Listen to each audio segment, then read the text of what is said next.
Last night. I want you to think about last night. Not last year. Not last week. Last night. The moment you got into bed. What did you reach for? Your phone. You didn't even think about it, did you? You just reached. The way you always do. What if I told you that in that single moment? That completely ordinary, completely harmless-looking moment. Your brain was being asked to pay a debt. It will spend years trying to settle. What if I told you that the thing you do every night, to wind down, to decompress, to feel normal, is the very thing quietly dismantling the sharpest version of yourself? You wouldn't believe me. Jordan didn't either. And Jordan was a neurologist. If this is your first time here, this channel tells real medical stories. The ones nobody warns you about until it's too late. Subscribe. You're going to want to stay. Jordan was 34 when the first sign appeared. Not a dramatic sign. Not the kind that sends you to the ER or makes you call someone in a panic. Just a name. A colleague Jordan had worked alongside for 2 years. Sat 3 desks away, shared a lunch table every Tuesday. And one morning, mid-sentence, Jordan opened their mouth to introduce this person to someone new. And the name was simply gone. Not on the tip of the tongue. Not momentarily misplaced. Gone. Jordan laughed it off. The colleague laughed it off. Everyone in that office had done the same thing. Forgotten a name. Blanked on a word. That's just life. That's just a busy mind. Carrying too many things at once. That's just getting older. But Jordan was 34. And something small, something quiet, something that wouldn't become a conscious thought, for another 3 years, shifted, like a single pixel in a photograph going dark. You'd never notice it, unless you were looking very closely. Jordan wasn't looking. Nobody in Jordan's life was looking. Because from the outside, Jordan was the picture of health. Ran 4 times a week. Cooked most meals at home. Went to bed at a reasonable hour. Slept a full 8 hours most nights. 8 hours. The number every doctor tells you. The number Jordan had been hitting consistently. For as long as anyone could remember.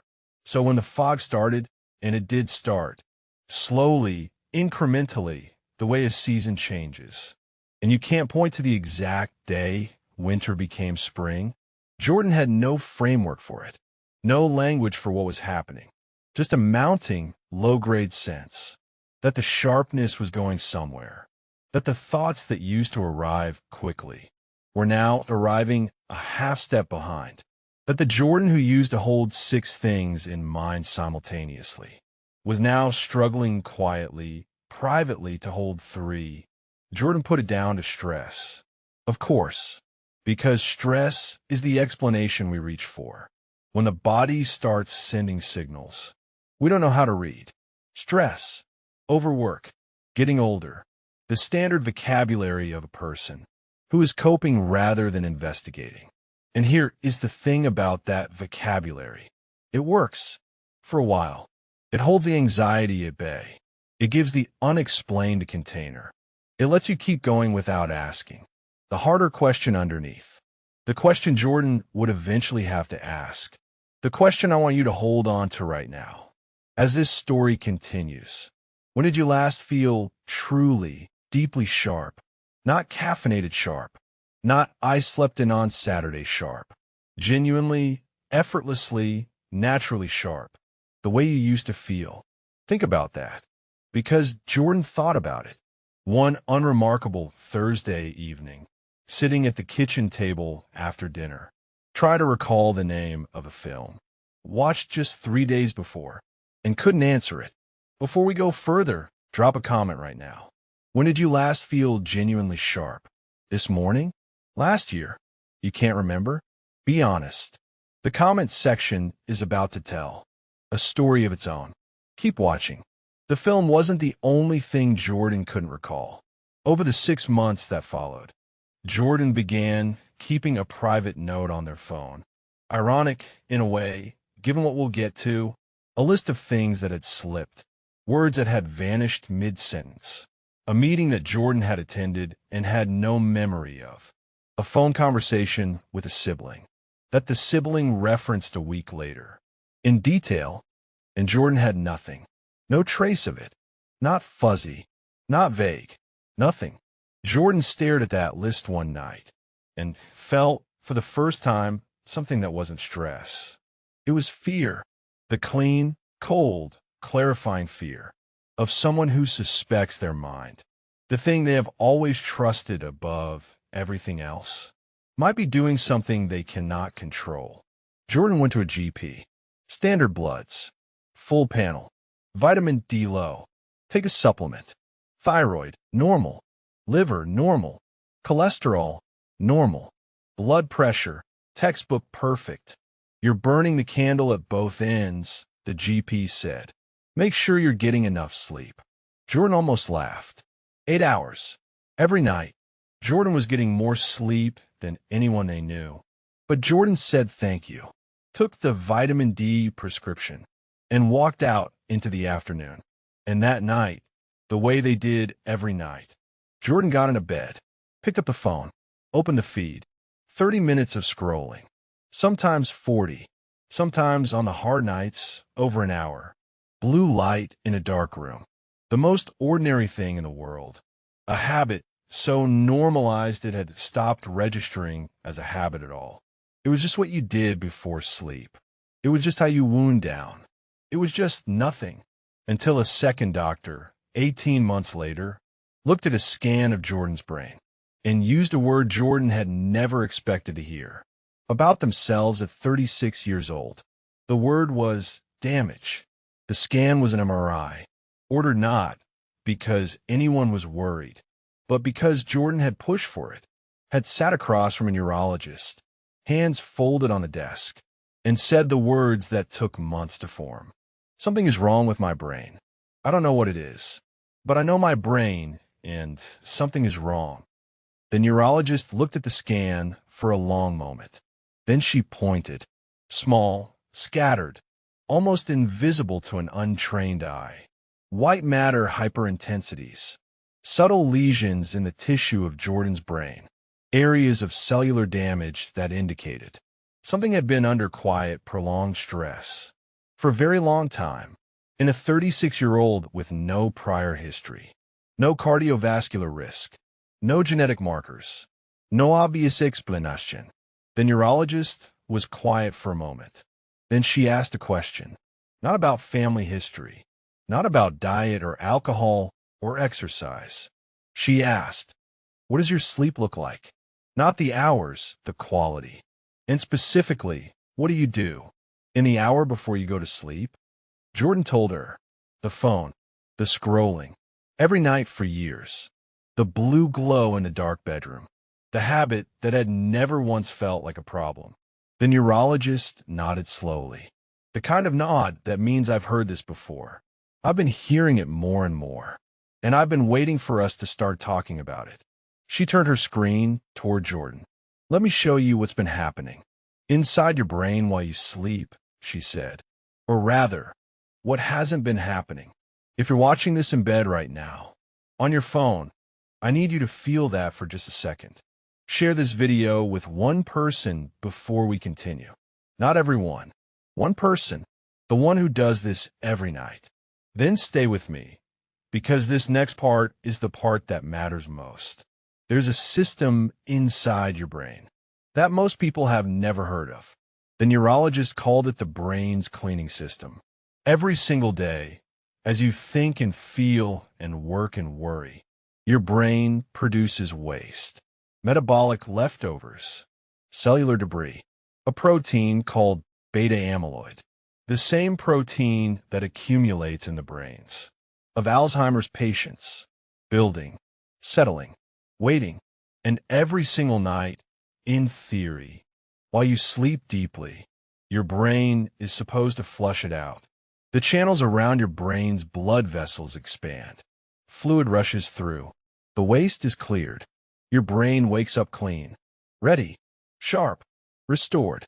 But this only happens in deep sleep, specifically the slow-wave deep sleep that your brain cycles into in the first 90 minutes. After you close your eyes, and deep sleep only happens when your brain is steeped in complete darkness long enough to release the hormone that triggers it, melatonin. Your brain makes melatonin in response to one thing only: the absence of light. Darkness. Real darkness. Not the darkness of a room with a phone screen held 8 inches from your face. Because the light from that screen, the specific blue spectrum wavelength your phone emits, is indistinguishable to your brain from natural daylight. Your brain sees that light and concludes, "Is daytime. Do not release melatonin. Stay alert." So it does. You fall asleep, but not deeply. You sleep 8 hours, but you don't restore. And the cleaning system that was supposed to run its full cycle overnight, it runs partial, disrupted, incomplete, night after night, week after week, year after year, while the beta amyloid quietly accumulates, while the cellular waste builds up in the white matter of your brain, while the lesions that a neurologist will one day point on a scan form so slowly, so silently, that by the time they're visible, you've already spent years wondering why you don't feel like yourself anymore. Jordan sat very still while the neurologist spoke, not because the information was new. Jordan was a scientist. Jordan had read the research, had seen the studies, had, in another context entirely, explained this exact system to medical students. Jordan sat still because of the gap between knowing something and applying it to yourself, the gap that exists in all of us, that comfortable, dangerous distance between information and action, between knowing this is bad and believing this is happening to me. Jordan had crossed that gap, sitting in a neurologist's office, staring at a scan of their own brain. And if you're honest with yourself right now, you know which side of that gap you're on. Jordan left that office with 3 things: a follow-up appointment, a referral to a sleep specialist, and one instruction written on a small card in the neurologist's handwriting that Jordan taped to the bathroom mirror that same night. No screens. 90 minutes before sleep. Every night. Non negotiable. Not a suggestion. A prescription. Written for a brain that had been waiting years for someone to take it seriously. Jordan followed it. Not perfectly. Not immediately. The habit of a decade doesn't dissolve in a night. But Jordan started, and within 3 weeks, the dreams came back. Vivid, full. Narrative. The kind of dreams that leave you lying still in the morning, reluctant to move, because you're still inside them. Jordan hadn't dreamed like that in years. Hadn't realized, until they returned, that they had been gone. Because that is the cruelest thing about losing something slowly. You stop remembering what it felt like to have it. Within 6 weeks, the fog began to lift. Within 3 months, Jordan sat at the kitchen table, where 6 months before they couldn't remember the name of film, and in the middle of an ordinary conversation, felt a thought arrive with a clarity and a speed that made them go quiet for a moment. Jordan's partner looked up. "You okay?" Jordan nodded. "Yeah," Jordan said. I forgot what this felt like." 6 months after that, the neurologist ordered a follow-up cognitive assessment. The white matter lesions were still there. Some things don't reverse, but the decline had stopped, and the scores, processing speed, working memory, attention, executive function, had improved, measurably, significantly. The neurologist looked at the results across the desk. Then she looked at Jordan. "In 15 years of practice," she said, "I have had patients make medication changes, surgical interventions, complete lifestyle overhauls, and not see results like this. You change one thing, just one, and your brain responded. One thing. That's all Jordan changed. And here is what I want you to take from everything you've just heard, not as a list, not as a lecture, but as the thing you remember. The next time you get into bed and your hand moves toward your phone, remember Jordan at 34, laughing off a forgotten name. Remember the fear that came from staring at a list of things that had simply vanished. The GP who said, "You're probably just stressed." Remember the scan. The neurologist's quiet nod. The word she used, damage. And then remember what came after it. The dreams that came back. The fog that lifted. The thought that arrived clean and fast. On an ordinary morning, in a quiet kitchen. The brain that was waiting, the whole time, for someone to give it the darkness it needed. Your brain is waiting right now. Every night, you give it 90 minutes of real darkness. No phone, no screen, no blue light. It will use every single one of those minutes to do the thing it was built to do, to clean, to restore, to protect, to give you back the sharpness you've been calling stress, the clarity you've been calling aging, the memory you've been calling nothing. Tonight is not too late. Tomorrow night is not too late. The only night that's too late is the one you decide you'll start next week. Put the phone down 90 minutes before you sleep. Not after this video. When the day ends. When the lights go low. When the bed is calling.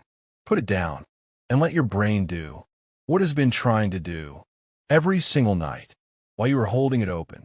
Jordan didn't think a phone habit could change a brain. You probably don't either. But Jordan's scan said otherwise. And so does yours. You still have tonight. If this story felt like yours, if any part of Jordan's journey sounded like something you've been quietly living, share this video with one person. Not everyone. One person. The one in your life who reaches for their phone every single night. The one who always says they sleep fine. The one who's been a little less sharp lately and puts it down to being busy. That's who this was made for.